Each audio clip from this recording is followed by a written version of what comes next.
embodied AI and robotics is about to go through that inflection point that we've seen in internet, text, and video. The age of autonomy is on its way. This AI series has been incredible, and we still have 2 episodes left. Alex Kendall is the CEO and founder of Wayve, an autonomous driving systems company who are making incredible progress in this space. Alex candidly shares his journey from a childhood love of building machines and a passion for exploration and travel, which ultimately led him to Cambridge University and then to founding a company at the forefront of the self-driving car technology revolution. In February 2022, Wayve developed a driving model that can adapt to different cities, different towns, different vehicle types, pushing the boundaries of AI technology. This achievement was accompanied by a $200 million funding round, a new office in California, and a collaboration with none other than Microsoft to scale deep learning for autonomous vehicles.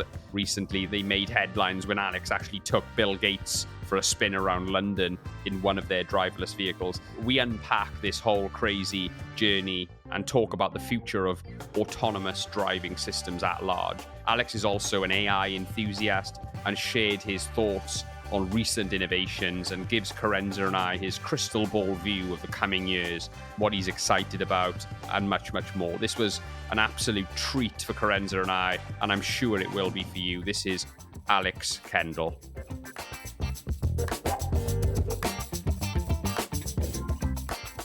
Alex, thank you so much for coming on. We've been really excited about this, Kerensa and I. There's so much to unpack, so much to talk about.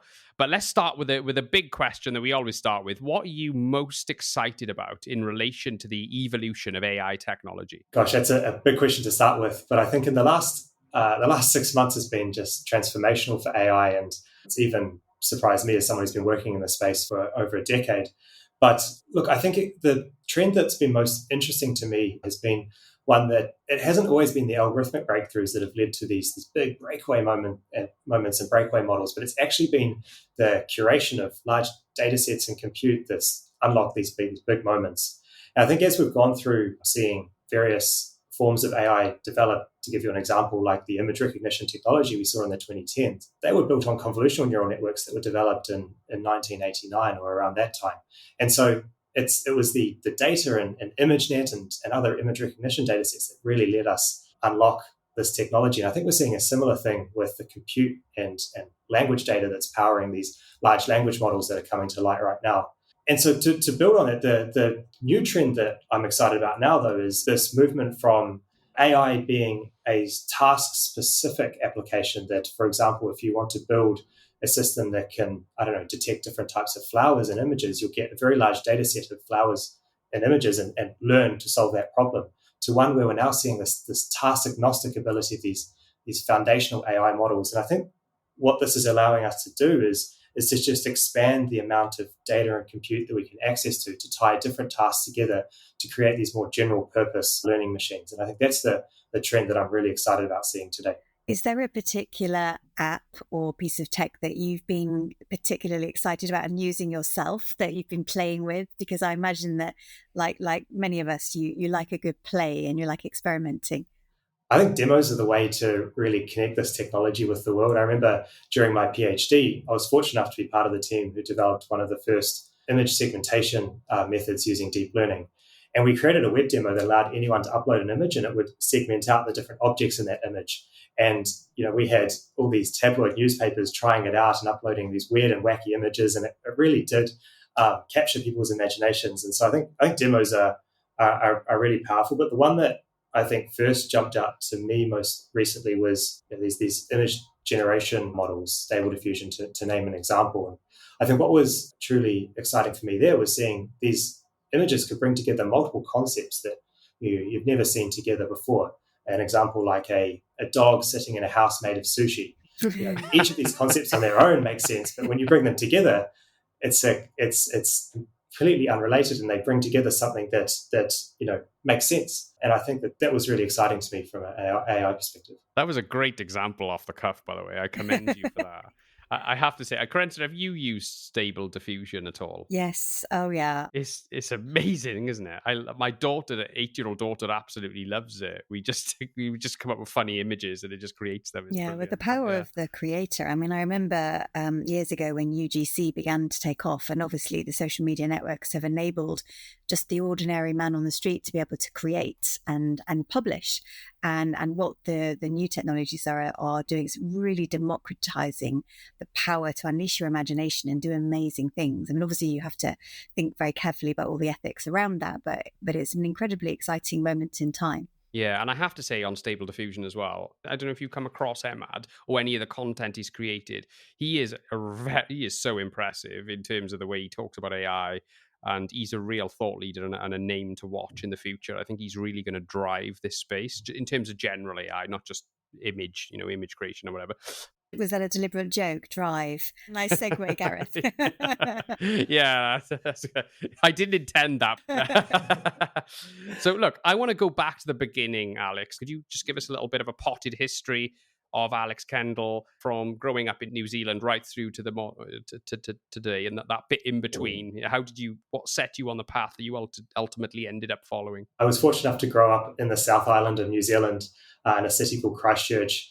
It's on the doorstep of the most beautiful mountain ranges and beaches, and had an amazing childhood exploring the outdoors there, taking part in a lot of sport and of course building and creating things. And that led me to an engineering degree before being fortunate enough to win a scholarship that sent me over to Cambridge University. When I left New Zealand and arrived at Cambridge, it was the first time I'd been to Europe, and it was that was, I think, the first time I started to really spend a lot of time thinking about AI. When you were little, Alex, did you used to tinker with technology, or did you have computers, and did you used to do programming even when you were quite a little boy? Yeah, I was fortunate enough to. I mean, my dad was an engineer, and he was the best mentor for me growing up. But I did have that quintessential experience of building tree huts and playing with Lego, and even some more complex things like building a solar water system for our house, or creating video games and these kind of things. Ironically, despite my dad being an engineer, we often had quite dated technology. Like I think it was not until late high school that we got broadband, but I was stuck with dial-up and an old Windows 95 computer, having to learn how to program and learning a lot of tricks to get around some of the limitations of the hardware at that time. But my first foray into programming was when I was a kid, programming in video games and other applications, and they were just the best hive for learning how to solve problems and to challenge my mind. Do you remember the first time you ever experienced an AI of any type? Well, I remember programming game AIs. I used to make these video games where my pets were the main characters, and I used to make game AIs that used to control and move them around, but it was a very rules-based system, very rudimentary. I remember predictive text was another early memory I have on the old Nokia cell phones we had that allowed you to not have to type out full sentences and these kind of systems. But I think they were my earliest memories of intelligent software and machines. I've never thought of predictive text as being AI, but I suppose it is, isn't it? And that was like last year's old, isn't it? That's quite a primitive form, albeit, but you know what I mean? I suppose it is artificial intelligence, surely. The first one I particularly remember as a tool that I played with was Tineye. And I'm guessing it must have been around 2007, 2008 when I first played with that. And I just found it amazing. You can put any type of image and you can find all instances of it across the internet. And I found that quite mind-blowing in its time. I imagine I was quite a late adopter in comparison to someone like Alex. Well, going back to text prediction, I mean, GPT-3 and 4, I mean, at the end of the day, these are text prediction systems, just a world apart from old Nokia cell phone text prediction. Tell us about what you learned from that experience at Cambridge that you've taken into your career. Do you know what I mean? What lessons did you learn that you took forward into your career in the private sector? Cambridge was a wonderful adventure, and one of the things that perhaps I expected going into it would be that it would be a space of perhaps just academic excellence where you shut yourself in a room and really think about amazing ideas and come up with research. But actually, what I found was it was more of a platform to connect with amazing people and work on problems that have a global impact. So for me, the experience ended up being a lot about developing relationships, collaboration, being able to challenge and be challenged with peers around you.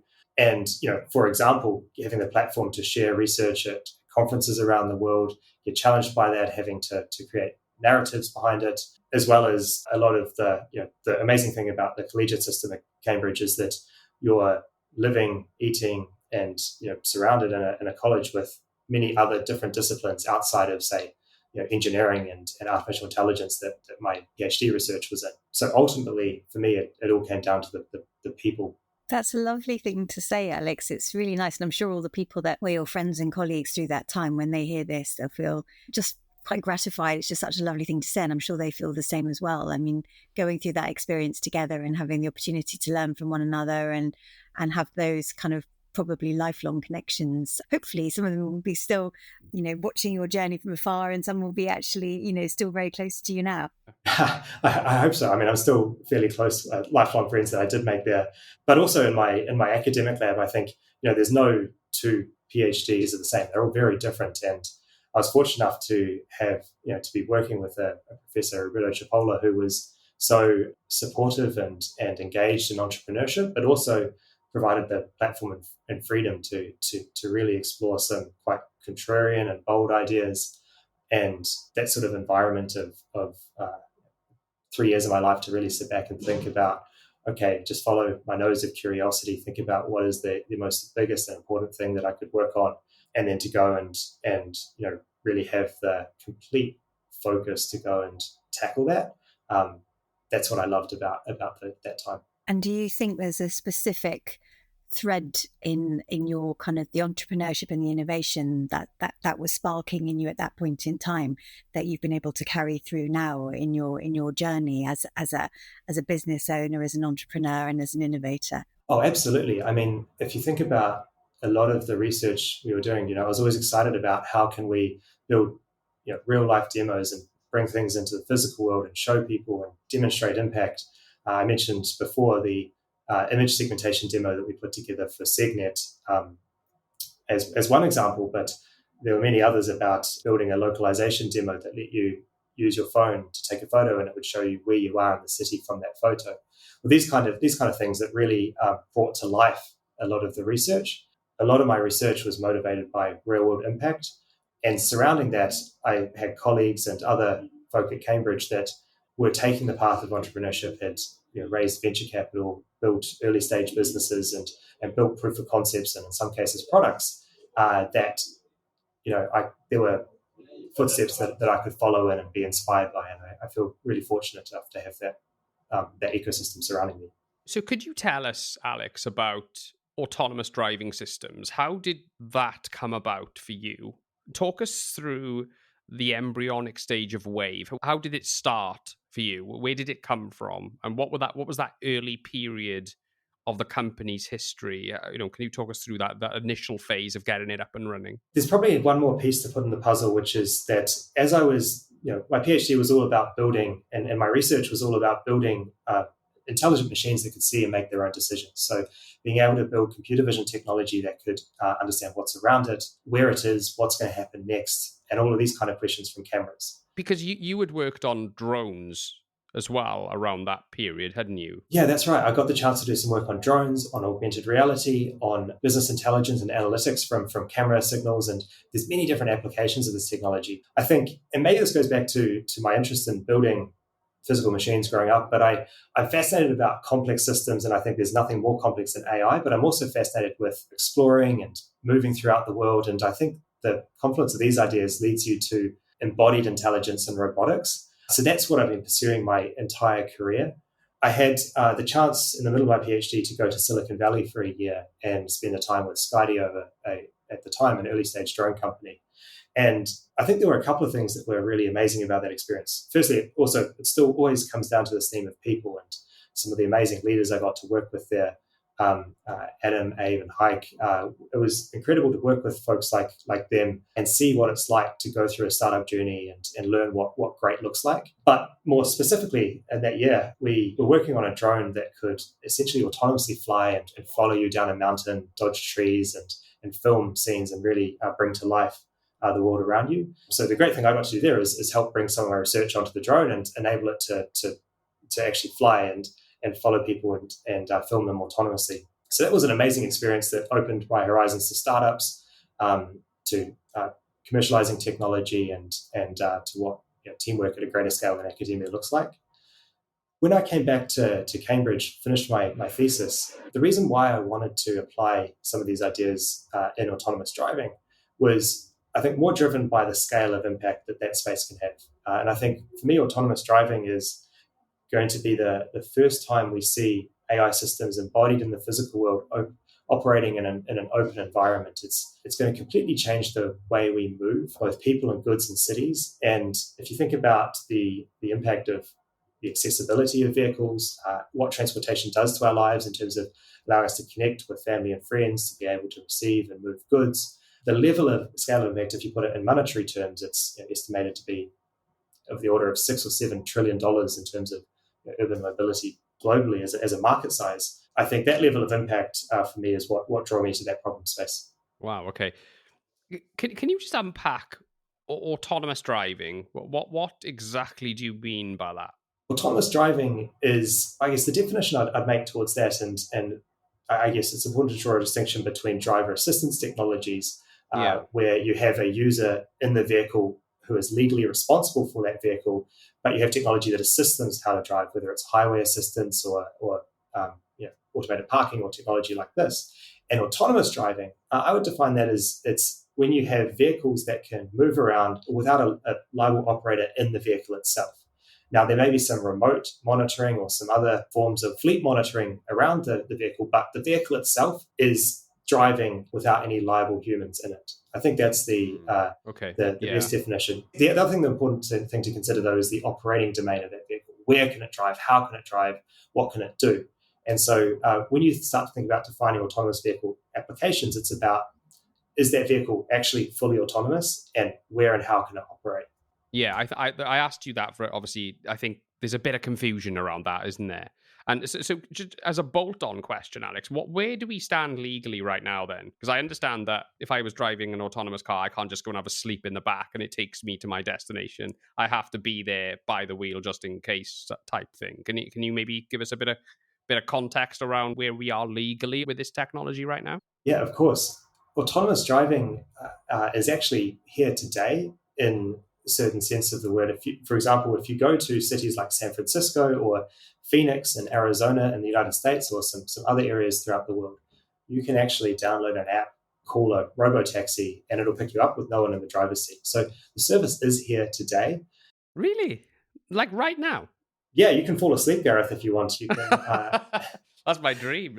No, I didn't know that was like live and happening now. I thought we were a bit away from that, but no, it's here in some parts of the world. What I would describe around those is that early trials where they're quite restricted in terms of their what we call operational design domain, their ODD. They're, for example, predominantly at nighttime where there's less traffic, or they're in very constrained, more simplistic parts of the city. They're expanding over time, but what it's important to describe is what is the difference between these constrained deployments and what does it take to have autonomy, for everyone, everywhere. I think that's the gap that we see, and that's largely a technology gap.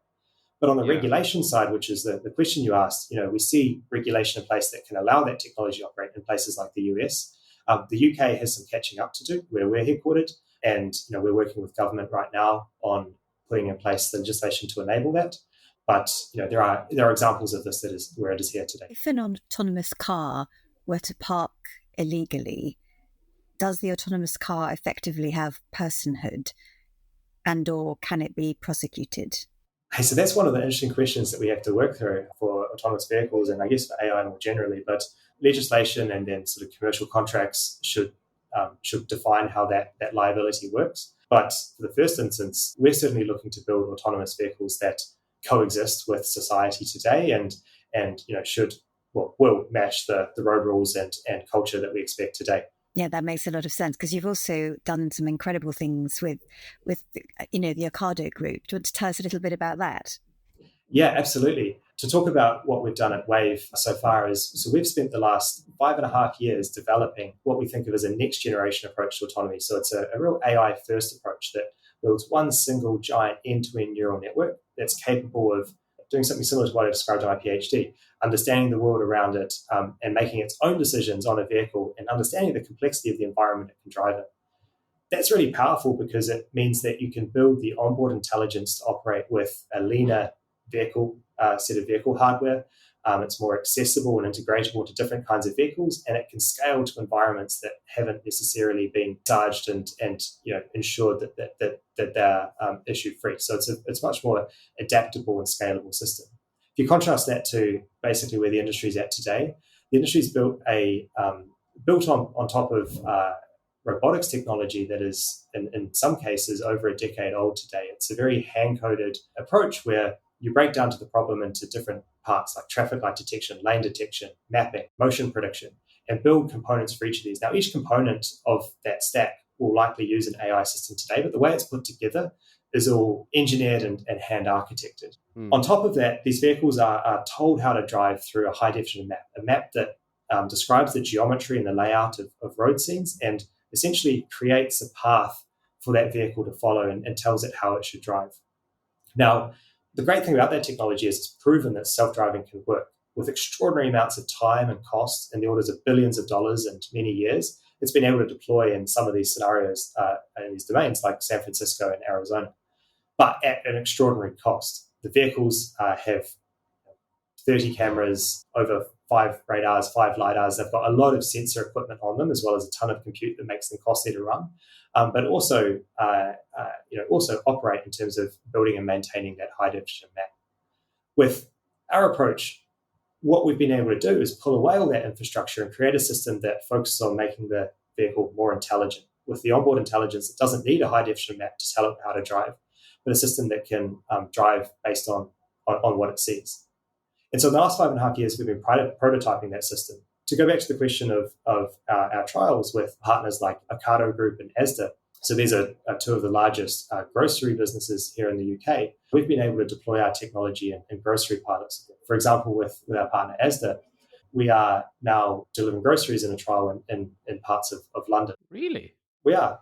Okay. And the beauty of this is because this technology doesn't pre-map and set how the vehicle should drive, we've been able to drop it into their existing operations and drive on any route within that facility's catchment area to deliver groceries to customers, even if we haven't done that specific route before. So what that means is that our trial today accesses over 170,000 customers in northwest London. Wow. So how is the training data working for that? Can you tell us just a little bit? I mean, I know you probably don't want to completely pop up the hood if you forgive the phrase, but tell us a little bit about how you're pulling in the different data sources and making that work. So we train our driving AI using it's very similar to how ChatGPT works today. So ChatGPT is trained with a foundation model on all kinds of internet text, and it's trained to in a self-supervised manner in text prediction. In a similar way, we train our driving AI on enormous amounts of video to do video prediction, to be able to predict the future and predict motion plans and how it should be driving throughout the world. Then there's this process of feedback and alignment that takes that foundation model, in ChatGPT's case, a AI model that is perhaps full of profanity, it's full of statements that are harmful or misaligned with society, and it's aligned to something that can be trusted. In a similar way, we take this foundation model and align it with the behaviors that our fleet partners want.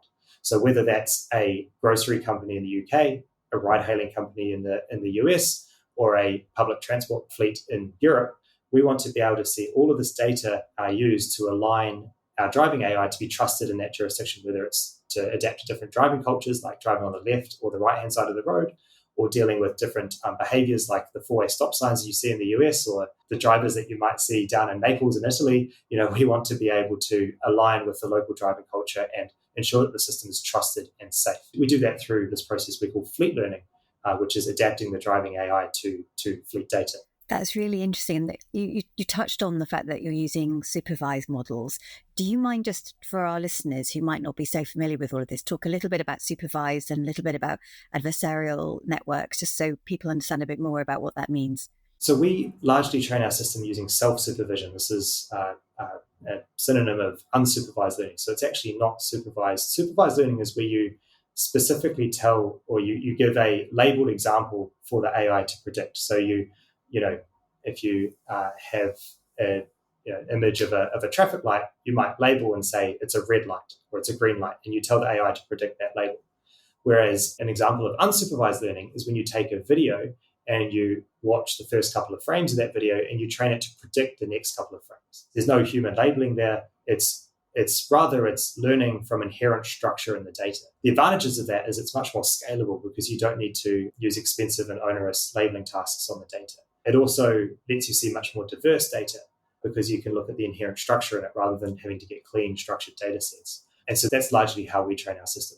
But go back to my very original comment around the beauty right now is we're seeing AI become much more multimodal, moving from a task-specific paradigm to one that's task-agnostic. We see that our driving AI will be trained on not just the driving data that I spoke of, but also simulation data that we generate from our simulation, or internet text, video, audio, all kinds of different data sources. And I think this is the beauty of these general-purpose foundation models we're seeing in AI this year, is that we've seen this advance from image recognition to text prediction to now image generation, video generation, and robotics and embodied intelligence is the next one to come. And so we're looking to really build that general purpose robotics transformer, that really large scale AI system that can adapt to new environments, but learn from all kinds of data sources to ultimately build the most intelligent and safe autonomous driving vehicle. Just to get the crystal ball out for a minute, Alex, how far away are we from having a situation whereby autonomous driving systems, autonomous vehicles surpass human drivers on roads in the UK, roughly? So there's a couple of ways to look at this kind of question. The first one I'd say is that caveat I'd say is that the autonomous driving industry has suffered from overhype and predictions that inherently the problem continues to be harder than we thought as an industry. And so I don't want to put out, and Wayve, we don't put out specific dates at Wayve because we want to avoid that hype until we build the confidence internally around seeing this. So, it's going to be here next year that you see many folks in the industry saying. I think that's misleading, because you've also got to be very careful about how you define it's here. So you made a definition of surpassing human drivers in the UK. Yeah, so just to be clear, I'm not talking about driver assistance or partial driving automation. I'm talking about fully driving automation, you know what I mean? Full automation. The sleeping in the back scenario, okay? Yeah. How far away are we from that passing the amount of people on the roads? You think, 5 years, 10 years, 20 years? What do you think? So if you took the approaches that are on the roads today at a superhuman level of safety in some of the US cities I spoke of, if you took them and brought them to the UK, with billions of dollars in a couple of years, you could replicate them here at extraordinary cost. I think it'd be challenging to create a business case for that, but you could do it. I think where they would fall down is with some of the weather patterns, the rain, the fog, the snow that we see, as well as the complexity, for example, in London with roundabouts and merging traffic. And, you don't have grid-like streets that have wide lanes with clear markings. It's dynamic and chaotic.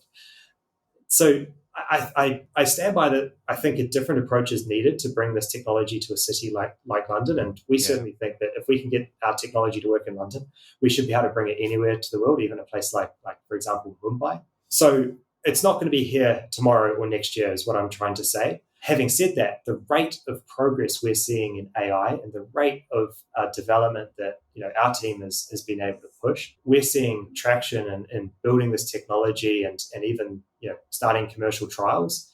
That it's not something that I think you're going to have to wait 10 years to experience. So I'm going to leave it with those upper and lower bounds, but I won't throw out an uncertain date. I sense a career in politics after this, Kerensa. I don't know what you think. I think so too. But it's a very sensible answer, by the way. I do want to, though, go back to something else you said, Alex, which I was very struck with. In addition to what you said about the people that you collaborated with at Cambridge, you talked a lot about the potential to solve some of the world's biggest problems and the social impact you could deliver.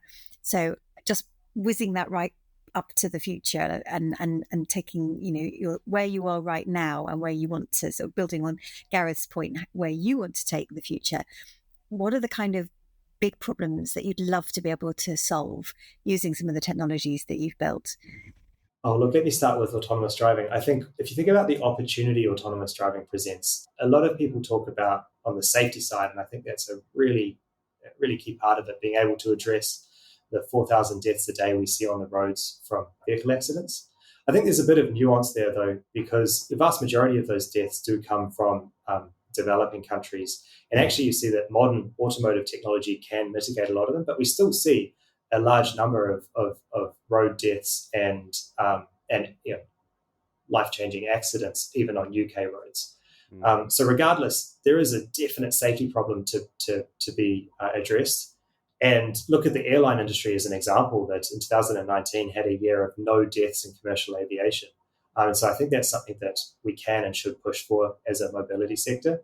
But I also think it's interesting to think about the second order effects of autonomy, because in addition to safety, you've got a bunch of other really positive side effects. For example, it's estimated that road accidents and congestion cost the UK and US economies 2% of their GDP. And I think through more efficient transportation, we can really unlock that level of growth, which is substantial. There's other ones that might not be immediately obvious, like we can turn car parks into green parks. Up to, in some cities, 10% of their real estate is used for car parking. This is space that should be able to be opened up into green parks, into better utilization. I have a friend who works in urban planning that they ran an experiment where they removed the parking outside shop fronts and saw that through increased foot traffic, through increased engagement between the street and shops, these shops saw a 20% increased turnover without the car parks in front of them. So we can create healthier streets, or even if you think about the level of resource or cost that we invest in our road policing, with autonomous vehicles that are much more adherent to road rules, we can redeploy that in other areas of the justice and policing systems. So I think there's a bunch of really positive benefits to society that autonomous vehicles will bring. One of my favorite things that I unearthed when we were doing research on yourself and Wayve is that you described Wayve a couple of years ago as a contrarian startup. So I was just wanted to ask you to elaborate on what you meant by that, and also just maybe give us a little bit of an overview of how you would describe the culture that you have built there. Well, if you cast your mind back to 2017 when I co-founded the business, that was the time when many big technology giants in America were making billion-dollar investments in autonomous driving, and they all said that AVs will be here a year away. And it was at that time where a couple of PhD students at Cambridge decided to take them on, raise a couple of $1 million of seed funding, and go say, we're going to take on this space with a different approach. So you can probably understand why at the time we were laughed at by the industry. People made comments like, you're crazy, it's impossible, and certainly it wasn't obvious that AI systems would be able to scale. I think over the last 5 years, what's played out is that actually, while through sheer capital and brute force, these classical approaches to autonomy have been able to work in limited areas, while we've seen a real challenge from a cost and from a complexity perspective to scale them beyond that. Yet on the other side, what we've been able to do at Wayve is actually deploy end-to-end deep learning technology, AI technology, on public roads, in commercial trials, across over 10 cities in the UK, to do autonomous driving and show that this system can work at a proof of concept level. Meanwhile, we've seen AI scale like a rocket ship, being able to capture the imaginations of the world. And I think we're starting to see the narrative shift where actually I think the AI breakthroughs that we're seeing in the recent 6 or 12 months are the unlock that will make autonomous driving possible. And we're right at the forefront. Wow. Well, where is the UK, by the way, in the global pecking order in terms of innovation and maybe regulation as well, in terms of the whole thing? You said it was probably a little bit behind the US. Where are we talking in the global stage? So AI was invented in the UK, came out of some work from Alan Turing. And I think that speaks to the real strength the UK has in academic research in AI. If you think about the universities and the industrial research labs we have here, generate so many of the big breakthroughs that lead to these breakaway models. I also think that there's been a growing startup and early venture capital ecosystem in the UK that I feel fortunate to be part of, and has been able to finance companies like ours that are going after these big moonshots. It's not yet at where Silicon Valley is, but it's certainly it's certainly an ecosystem that can facilitate this kind of growth. I think what we're yet to see in the UK is really a plethora of businesses that have gone from proof of concept or early product into worldwide impact. There's a lot of, when companies go from startup to scale up, a lot of acquisition by US big tech. There's a lot of ones that fail to get that funding because that growth stage capital isn't quite there yet. But I think we're starting to see that to change, and I'd love for Wayve to be an example that can really help UK and the European ecosystem get through that next stage of growth and hit that level of escape velocity we need to bring this level of impact to the world. So what was the biggest engineering challenge, Alex, in terms of on this journey you've been on? I'm sure you had a few. Which one stands out for you as a pivotal challenge that you overcome in order to get this technology working in the way that you wanted it to work? Yeah, look, we started the company in a house office in a residential house in Cambridge where we were living and sleeping and eating together in this house, where the small bedroom was a server room, the main living room was our office space, our boardroom was the middle bedroom, and we had a car in the garage that we were hacking together. We had to do everything ourselves, and to getting off the ground was a real challenge where there was no precedent for what we'd done. Once we got it to drive around the block, though, we started to get some traction, and people started to get interested in our approach and actually help support us. Whether it was businesses like Admiral, the insurer who helped back our trials from the very beginning, or Microsoft, who's helped provide us with the compute that we need to train our models. I mean, the support of partners like these has been really important. But the biggest engineering challenge for me, and maybe this is surprising, is that to build an AI company, 99% of the problem is in data and compute. It's, I said before that the algorithmic breakthroughs for AI breakthroughs typically come 10 to 20 years before the actual breakthrough itself. The underpinnings of ChatGPT and these language models and transformers and contrastive learning and PPO, or a form of reinforcement learning that allows you to give feedback, have actually been around for many years before the breakthroughs today. Or similarly for us, the basis of what we're doing, it's very similar technologies, but it's the access to data that's the real challenge. And autonomous driving, you can't just sit there in your big tech office and get it off the internet. You actually have to build fleet partnerships, deployments. For us, we've got our data collection devices on our partner fleets like DPD, Ocado Group, and Asda to be able to get training data to support our AI. And so getting this data, cleaning it, making it accessible and to be able to train, that's the real challenge. For the models we train, they're based on video primarily. And the level of compute you need to train on video is extraordinarily greater than say the text tokens you train large language models on. Instead of kilobytes of text that's needed for each learning cycle, you need to train on gigabytes of video. And this is where the challenge lies. So for me, the most exciting thing, and the thing that gets us to scale, is that engineering platform of data. Yeah. Fantastic. Well, let's shift gears maybe then. I want to move the attention towards artificial intelligence at large on a macro level. One of the main concerns about AI that people generally are talking about at the moment is that it's going to replace jobs. It's going to have an enormous impact on the labor market. Have you got an opinion on this, on how this is going to play out, how this is going to evolve over the next, say, 5-10 years? Look, I think the opportunity from artificial intelligence technology is so enormous that we have an imperative as society to go after it in a responsible way. But I think it's important to understand the level of disruption that it will bring, and we should be eyes wide open about that. From a macro perspective, I think the things that are interesting to me about this disruption is that I think it'll occur over a matter of perhaps 30 years in terms of seeing AI become so pervasive in so many different job sectors. And the challenge that presents is, if you compare it to, say, a similar level of disruption we might have seen in the Industrial Revolution in the 19th century, that happened over 80 to 90 years, right? And the key difference there is that 30 years is within one person's career. It's within one generation. 80 to 90 years is over a few generations and allows space for society to retool, reskill. The challenge that I think AI presents is that we're going to see disruption within, perhaps severe disruption within one generation. And that presents a challenge during this evolution, where we're going to need to support the world to be able to shift to adopt this technology to make sure that it benefits the masses and has equitable access. I think that's the real challenge, and I guess bring that back to how that affects Wayve or us. Being transparent and advocates around this, I think, is important. But ultimately, working with and partnering with government to help support this transition, I think that's something that, as an ecosystem, we need to be really careful about. And what are the kinds of skills that you think people will need to be developing to make the most of the opportunities that AI will unleash? If you think about the strengths that AI brings, I mean, ultimately it is a far more powerful and advanced tool than we've ever seen before. And so if you think about, tools are what set humanity apart from others and other species in the animal kingdom, right? They're part of what makes us human.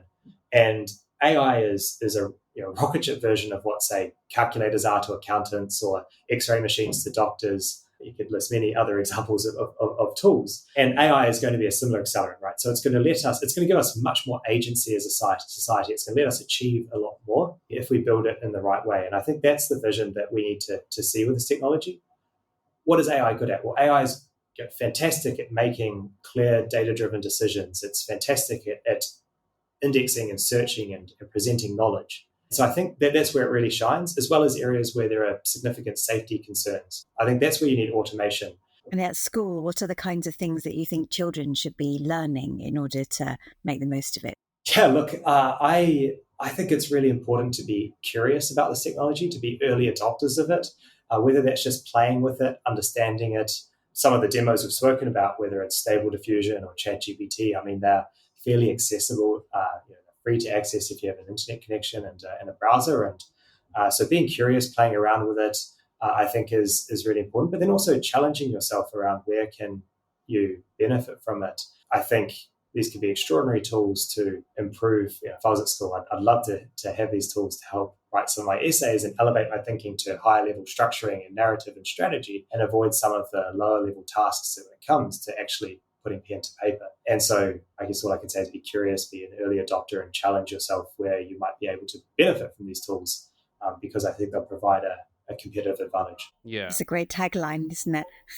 Yeah, the calculator analogy, I think, is one I've basically heard a lot about this subject, isn't it? I think some people are very conflicted on this. I know, because I've spoken to a lot. Kerensa and I have brought this exact topic up with a number of guests, and whether the child handing in the essay, if they have used ChatGPT to write that essay, does it matter? Should we be concerned? Should we be more valuing the fact that they've interacted with the technology to create a great outcome?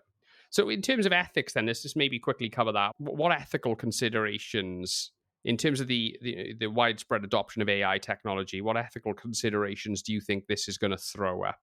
I think the important things for the ethics of AI revolve around the use case that you're trying to apply it for. So automation is really important in safety critical applications, or in situations where there's a very clear and data-driven decision being able to make.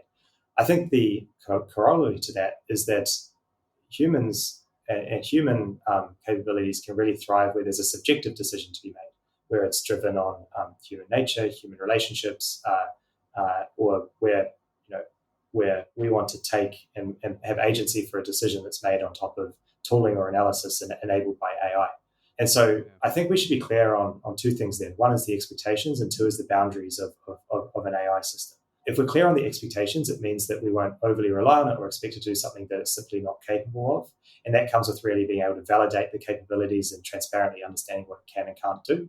And then on the boundaries, understanding, being clear on where that limit lies, and making sure that that's respected and we still have agency on to action or to leverage the output of that AI system. I think it also comes back to something you said before, Alex, around the quality and the volume of the data, because it's so important. People often talk about garbage in, garbage out. You have to be so scrupulous to make sure that biases aren't creeping in, and that all of the data sources are as kind of pure and ethically sourced as possible, to make sure that whatever comes out the other side, and however that is then used by the algorithm, it's as ethically sound as possible and is then applied in a very responsible way.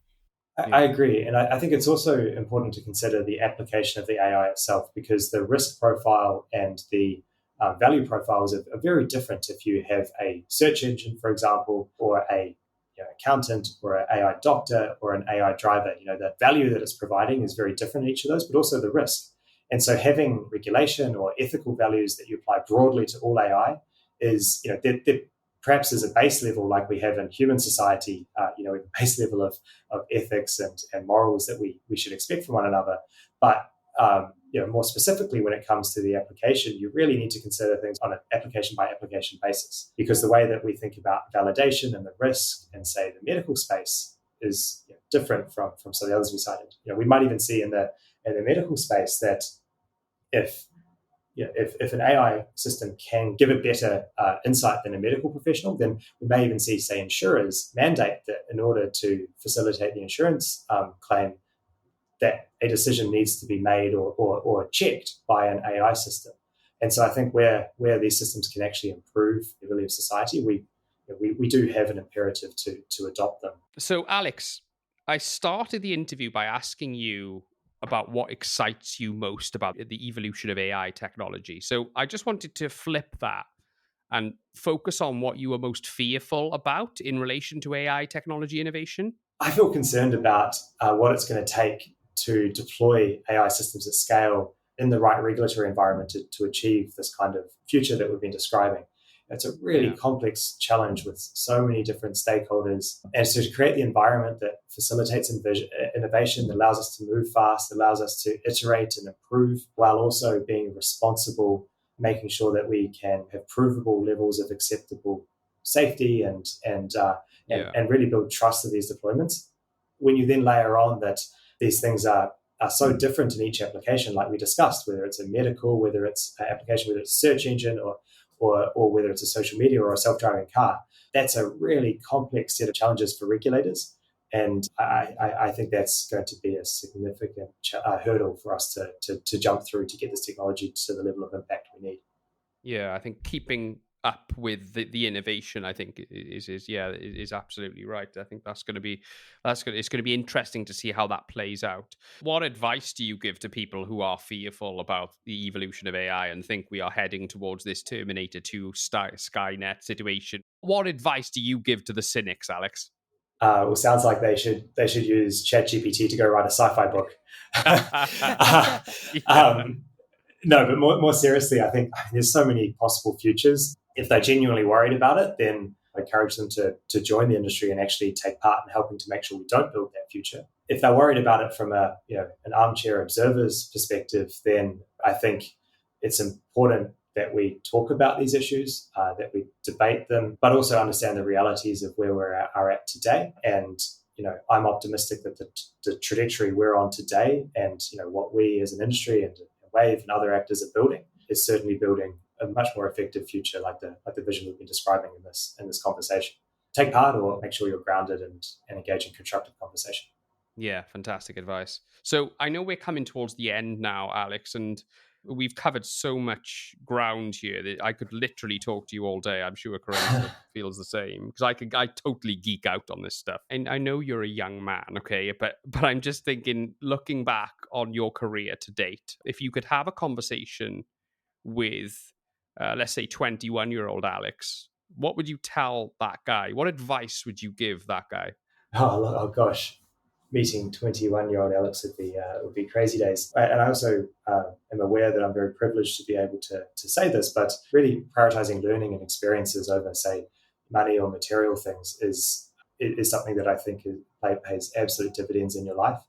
Yeah. So that's been really, really big for me, as well as just to instill a sense of confidence in myself as everyone goes through that journey of finding their own identity and being proud to be contrarian and chase your dreams. That's what comes to mind. I love that. I'm a contrarian at heart as well. I question everything to my wife's annoyance, but yeah, I love that. Brilliant. I was just wondering what he would have told the kind of 11-year-old version of himself, the one that was playing with video, inventing video games. To my 11-year-old self, I'd really encourage myself to chase my dreams, and it comes back to that confidence point first. It's to be okay with failure, to be okay with making mistakes, and to just try and learn while you have that privilege, and to really savor that time, because I'm coming back to the same statement. It's all about time and experiences. Sure. Probably more emphasis on gaming when you were 11, though, yeah? Do more gaming, yeah? Oh, I wish I had time for that these days. Yeah. You're an AI expert, obviously. What AI tools, browser extensions, what tools have you used recently which you benefited from a productivity standpoint? And what other productivity advice can you give the listeners? Oh, look, as I said before, I think being curious and an early adopter in this technology will be a competitive advantage as these systems just get better and better over time. I've been a big advocate for our team to adopt this internally at Wayve, whether it's GitHub's Copilot that accelerates your ability to write software, whether it's ChatGPT to help provide advice or restructure writing, or Notion's AI system to help with writing our internal documentation. These are some of the tools we've evolved. I've even been using Stable Diffusion to generate graphics for some of the presentations I give.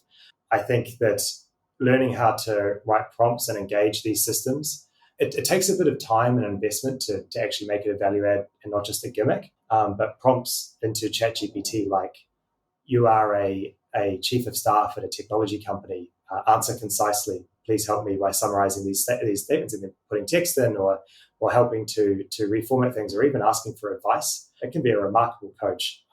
Having said that, going back to the awareness of its limitations, there is a lot of hallucination and bias still present in these systems. And so I'm not yet at the point where I let them run autonomously on my communications, but as a writing guide and aid, I found them to be remarkably effective. Yeah, fantastic. I mean, the act as a prompt was a game changer for me anyway, in terms of ChatGPT. It's a brilliant prompt. But can you tell us a bit about Alex outside of work, what you do to chill out, and what's next for Wayve? What exciting stuff you got coming up? Gosh, I mean, Wayve is such a hobby for me. It's consuming in my life, and I love it. It's nothing else I'd rather spend time on doing than the work and the people that I feel so privileged to work with. For me, outside work, I love adventure, I love sport, I love friends and family, I love reading and learning. I think these are some of the things that really are real core values of my life. To the second part of the question, what's next for Wayve? Well, we're excited to take this thing to scale. As I said, we've got a proof of concept system that shows that a next generation approach with end-to-end deep learning is possible to solve the self-driving problem. We want to scale this. We have all the ingredients we need from the investment, the operations, the data, the compute, partners, and we just need to build this to bigger and better and ultimately get this to a point where society can trust it and we can deploy it in a safe and accessible way to power the future of urban mobility. So watch this space. I think embodied AI and robotics is about to go through that inflection point that we've seen in internet text and video. Yeah, robotics is robotic. The age of autonomy is on its way. And what an appropriate note to end on, eh? That was a fantastic line at the end there, Alex. Thank you so much. I've really, really enjoyed this one. It's been fantastic. And congratulations, Alex, on all you've achieved, and good luck for the future. Thank you, Kerensa. Thank you, Gareth.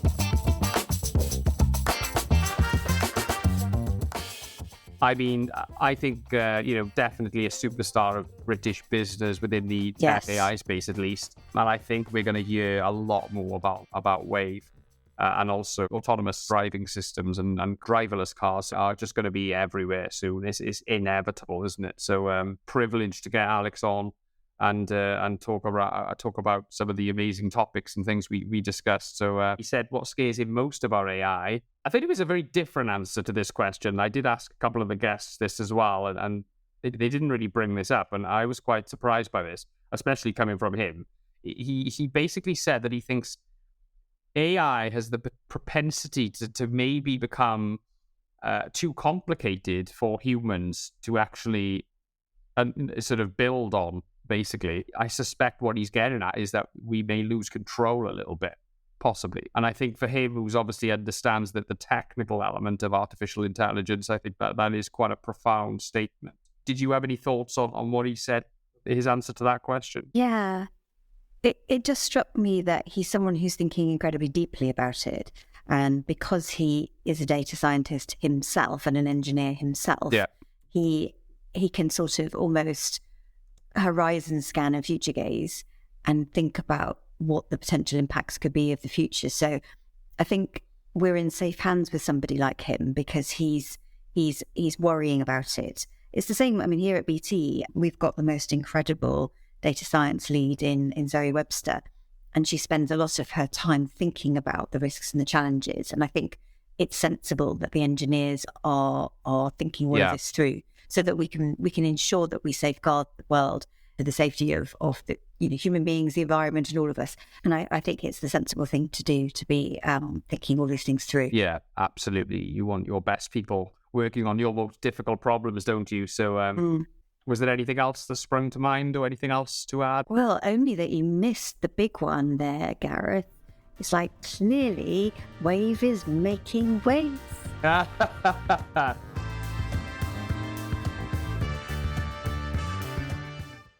As you quite possibly have heard me mentioning in the past, we record the mass majority of our episodes at an amazing studio facility here in Cardiff at Tramshed Tech. Tramshed Tech is a collaborative community of entrepreneurs and scaling businesses geared towards supporting growth in tech, digital and creative industries across an ever-increasing collection of locations and partner locations, UK-wide and internationally. It really is the perfect place for your business to start up, scale up, accelerate or innovate. Head over to tramshedtech.co.uk or just search Tramshed Tech on your favourite social media platform.